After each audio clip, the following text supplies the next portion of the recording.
ऐसी वृंदावन में ऐसी पायल की झनकार गई तो वो चली गई कैलाश पर्वत और कैलाश पार्वती जी कर रही थी श्रृंगार। तो भगवान शंकर जी ने पूछा, बोले देवी कहाँ जा रही हो? तो बोले वृंदावन में रास हो रहा है, वहाँ जा रहे हैं। तो बोले हम भी चलेंगे साथ में। तो भोले बाबा पार्वती जी से कैसे निवेदन कर रहे हैं रास में जाने के लिए, किस भाव को निवेदन करते हैं? बोलिए भागे बिहारी लाल की एक दिन वो भोले भंडारी बन करके ब्रजनारी वृंदावन आ गए हैं, वृंदावन आ गए हैं। एक दिन वो भोले भंडारी बन करके ब्रजनारी वृंदावन आ गए हैं, वृंदावन आ गए हैं। पार्वती जी मना के हारी, पार्वती जी मना के हारी, माने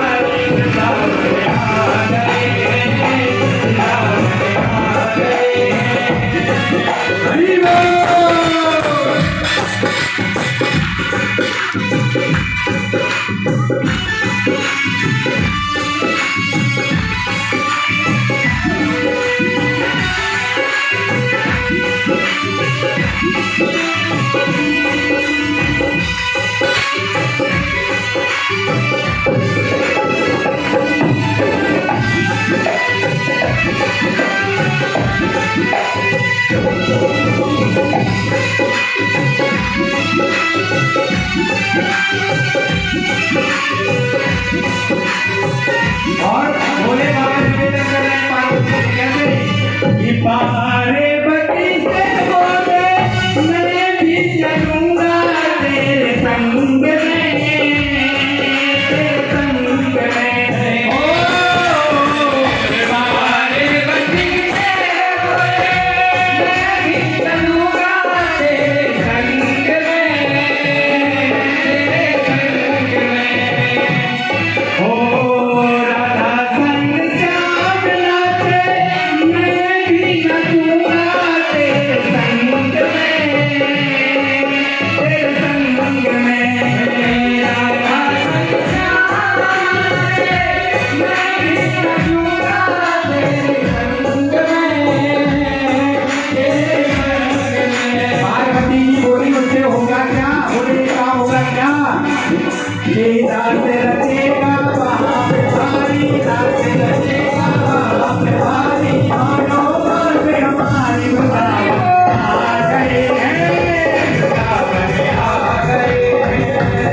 और सरकार कहने लगी, पार्वती जी कहने लगी, क्या कहने लगी कि ओ मेरे भोले स्वामी कैसे ले जाऊं तुम्हें रात में, तुम साथ में, ओ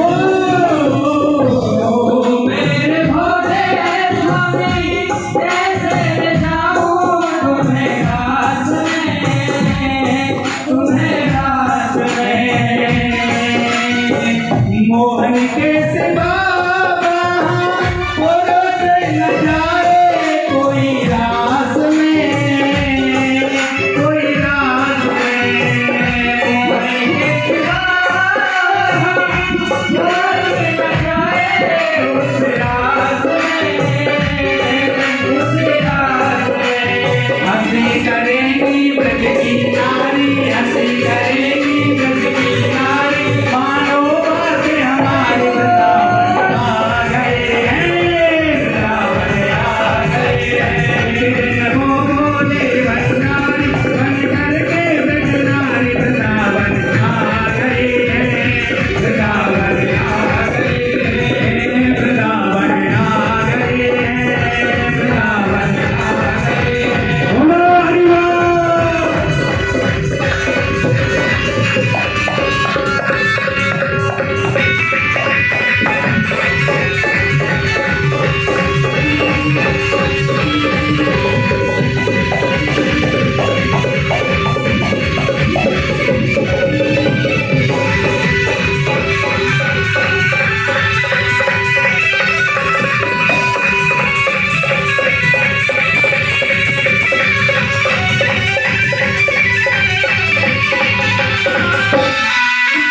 और पार्वती जी कहने लगी, हम दे तो चलेंगे आपको, लेकिन समस्या है कि वहाँ पुरुष कोई जाता नहीं है, और आप हो पुरुष।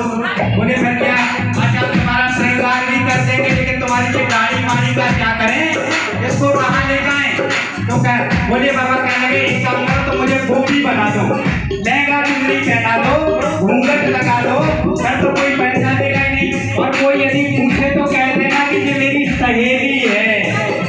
हाँ, इस प्रकार भगवान भोलेनाथ कह रहे हैं कि ऐसा सजा दो मुझे कोई न जाने इस राज को, इस राज को, ओ ऐसा सजा दो मुझे कोई न जाने इस राज को, इस राज को, मैं हूँ सहेली तेरी ऐसा बताना ब्रजराज को,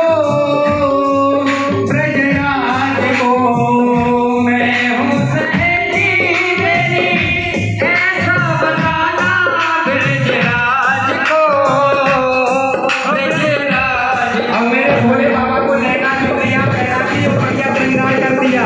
हाँ, अब भोले बाबा चल कैसे रहे हैं? बना के चूड़ा पहन के साड़ी, बना के चूड़ा पहन के साड़ी, चाल चले मतवाली वृंदावन आ गए हैं, वृंदावन आ गए हैं, ओ वृंदावन आ गए हैं, वृंदावन आ गए हैं। लोगों ने बंगाली बन करके वृंदावन आ गए हैं, वृंदावन आ गए हैं। पार्वती बना के आए हमारे चकोरा, वृंदावन आ गए हैं, वृंदावन आ गए हैं। लोगों ने भंडारी बन करके वृंदावन आ गए हैं, वृंदावन आ गए हैं, वृंदावन आ गए हैं, वृंदावन आ गए हैं।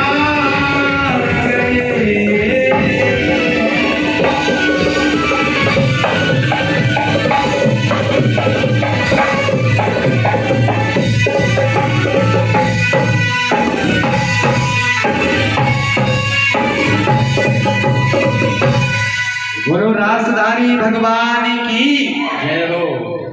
हाँ, ऐसा ही रास वृंदावन में रचा था जैसा यहाँ चल रहा था, बिल्कुल ऐसा ही। सारी गोपियां दिव्य और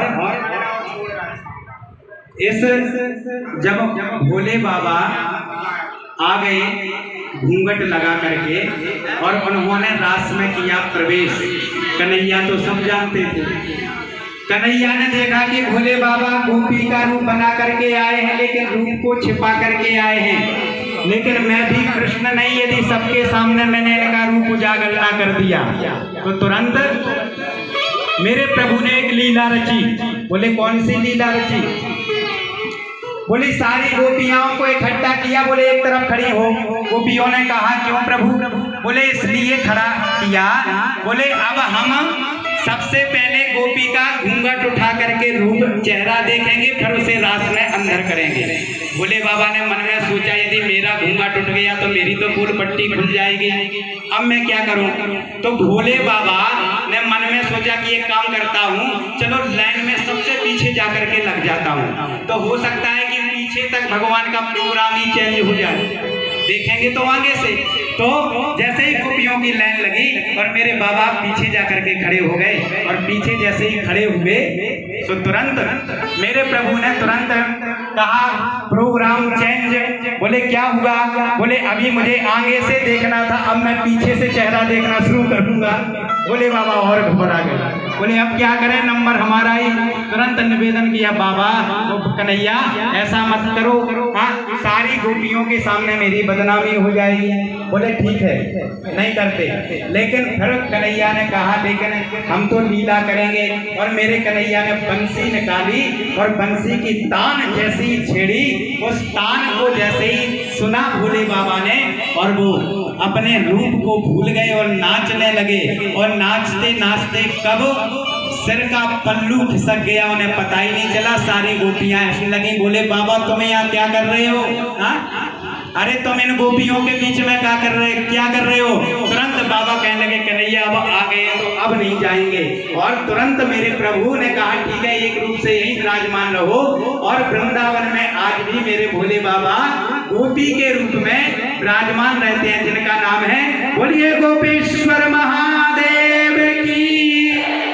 आप जाओ तो यमुना जी के किनारे बढ़िया मंदिर बना है, सुबह से लेकर के 12 बजे तक इनका दिव्य अभिषेक होता है। लेकिन शाम को जब मंदिर खुलता है तो इनका गोपी का श्रृंगार होता है, 16 श्रृंगार होते हैं, उसका दर्शन आप लोग जरूर करें। इस प्रकार सारी गोपियाओं का मनोरथ पूरा किया मेरे प्रभु ने। और मनोरथ पूर्ण करने के बाद में आज नारद जी भगवान हो गए आज 11 वर्ष और 55 दिन के। कितने के हो गए? 11 वर्ष। अरे बोलो प्रेम से बोलो राधे राधे। अच्छा देखो 7 बज गए, कथा कितनी देर तक चलना है ये बता दो हमें। भाई क्या है कि हम अपने हिसाब से भाई तुम सब भाग जाओ, उससे अच्छा है पहले ही कथा बंद कर दो। चलने दें तो भैया गेट बंद करो। आज किसी को बाहर नहीं जाने देंगे। अब देखो कोई बिना शादी के चले मत जाना। आज भगवान का विवाह है तो बढ़िया बैठो आराम से कथा का। हम कोशिश करेंगे कि आपको 8 बजे तक फ्री कर दें आरती करा कर, कोशिश मैं करूंगा, ठीक है। यदि आपको आनंद लेना है और यदि आनंद नहीं लेना है तो फिर अभी बताओ तो मैं चक्की सी चलाता हूँ, सीधा विवाह पे पहुँचता हूँ। बढ़िया आराम से करें तो प्रेम से बोलो। तुम्हारे राधे राधे बोलने से तो लग रहा है कि अभी बंद कर दो महाराज। अरे कम से कम उत्साह से बोलो, बरातियों की तरह बोलो। जो आज ये बन ठन के आए हो ना तुम, हाँ एकदम बरातियों की तरह। बराती ऐसे थोड़ी होते हैं, वो तो बड़े उच्च स्वर में बोलते हैं। जहाँ बारात जाती है उस घर में बताना नहीं पड़ता है कि बारात आ गई, आवाज से ही पता लग जाता है बाराती आ गए। प्रेम से बोलो। आइए आगे कथा में प्रवेश करते हैं। बोलिए बाल कृष्ण लाल की। और नारद जी पहुंचे मथुरा।